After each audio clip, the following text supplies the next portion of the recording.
Hello all, welcome to part 6 of the Buffer Overflow Primer video series. In this video, we will look at how to exploit a vulnerable program using the shellcode which we created in the previous video. So this is an example of a vulnerable program.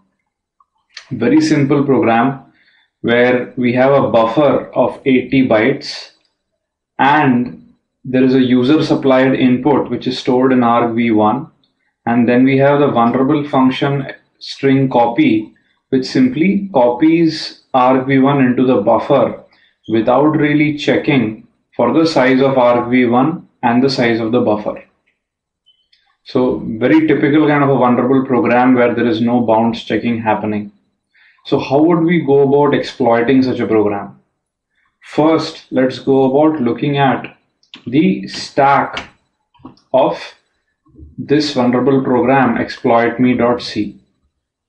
So once we are inside the main function, how would the stack for ExploitMe.c look like?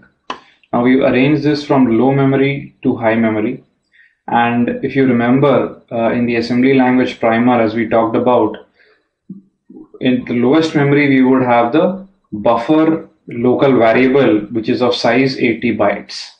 Then we would have the stored frame pointer, right, EBP, which is of 4 bytes, and then finally the return value from main, which is once again 4 bytes. Now if you remember, as we've seen in previous videos, the return value from main is nothing but points to libc underscore start underscore main, right? So this is how the stack view looks like. Now, how do we exploit this program?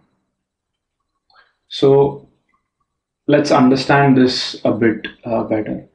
So what we have to do is somehow after the program returns from main and pops this return value into EIP, we need to be able to take control of this return value and then execute our own code, which probably creates a shell, right?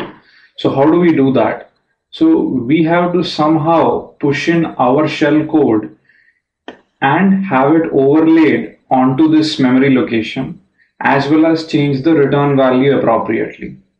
So let's say using argv1, we go ahead, push the shell code, which is of 24 bytes.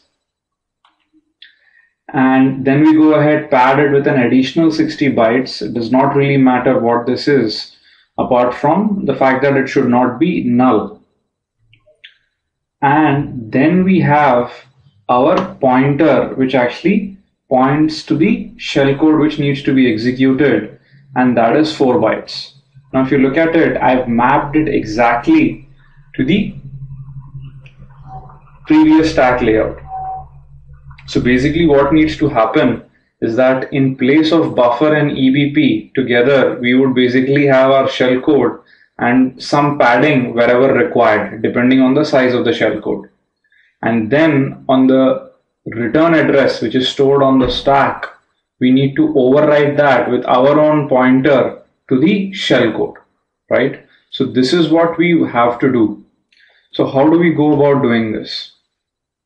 And this is where we look at the concept of hack-you.c, which is the program which is going to go ahead and compromise ExploitMe.c. So the first thing we need to do is create a buffer which is going to set an environment variable, right? Let's name the buffer egg. Let's name the environment variable egg. And then after that, this egg is going to contain, of course, the 24 bytes of shellcode which we talked about in the previous slide. Then it is going to go ahead and contain 60 bytes of padding, which we could just go ahead and put a nope instruction there, which is 0x90. Doesn't really matter, in this case, whether it's nope or whether it is just an illegal instruction, till it is a non-null value. Then we put a pointer back to our shellcode, which is going to be 4 bytes in size. And then finally, a null of 4 additional bytes. Now the main challenge is actually going to be to find the location of the shellcode in the process so that we can set the pointer value appropriately. right? So let's actually go back and recapitulate a little bit about what all we spoke.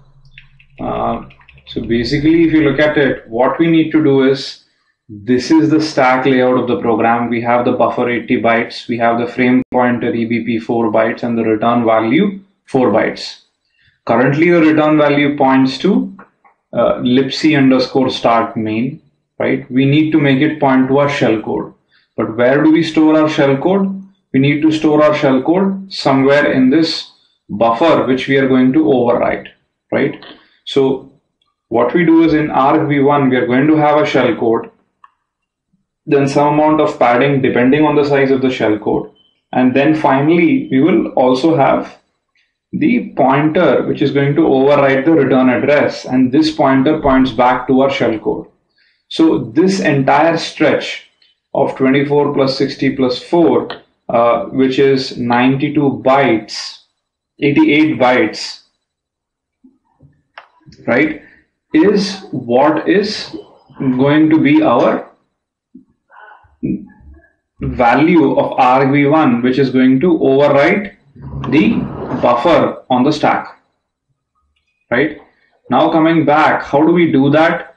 Well, what we are going to do is go ahead and create an environment variable, which we are going to inject into the program's environment. And that environment variable is going to be called an egg. And it will contain the shell code, the padding, the return address pointer, and null. This is 4 bytes, could as well be a single byte. Doesn't really matter, right? So now let's move on to the demo of ExploitMe and HackYou. And this is something which we'll cover in the next video. So please leave behind your comments for this video and let me know what you liked or disliked. That's all for this video. Thank you.